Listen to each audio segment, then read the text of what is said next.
In this video, we'll be solving the equation tangent of x equals to 3.1044.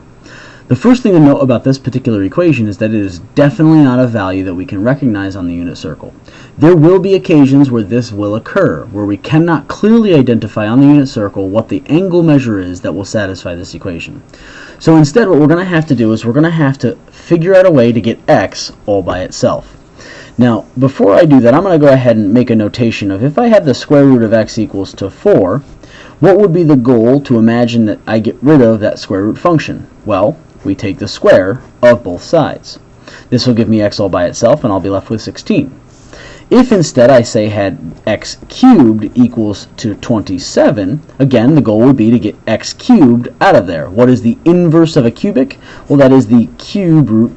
So I will apply the cube root function to both sides, effectively eliminating the cubic, giving me simply 3, because the cube root of 27 is 3. So the concept over here is that I want to take the function of both sides that will eliminate that tangent function, and therefore allow me to calculate what x is equal to. Well, the inverse of tangent is, again, just that. The tangent inverse being applied to both sides of this equation. Again, it's the tangent inverse of this function equals to the tangent inverse of this number. Tangent inverse of tangent will cancel each other out, leaving with simply x by itself equals to tangent inverse of 3.1044. Utilizing the calculator, we should be able to hit second tangent. Those are the two buttons you'd be hitting. That will provide you with the ability to do tangent inverse, or again, the other form that this could be looking at as arctan of 3.1044. Knowing that this is what we can type into the calculator, we should get back an approximated value.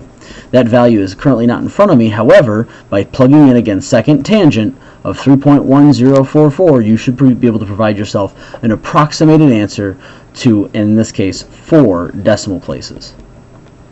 In most cases for these examples, when it says solve, it will also attach in there that there has to be a rounding. This will give you a hint that you'll probably have to use a calculator for these examples. All other examples will probably just simply say solve and not round.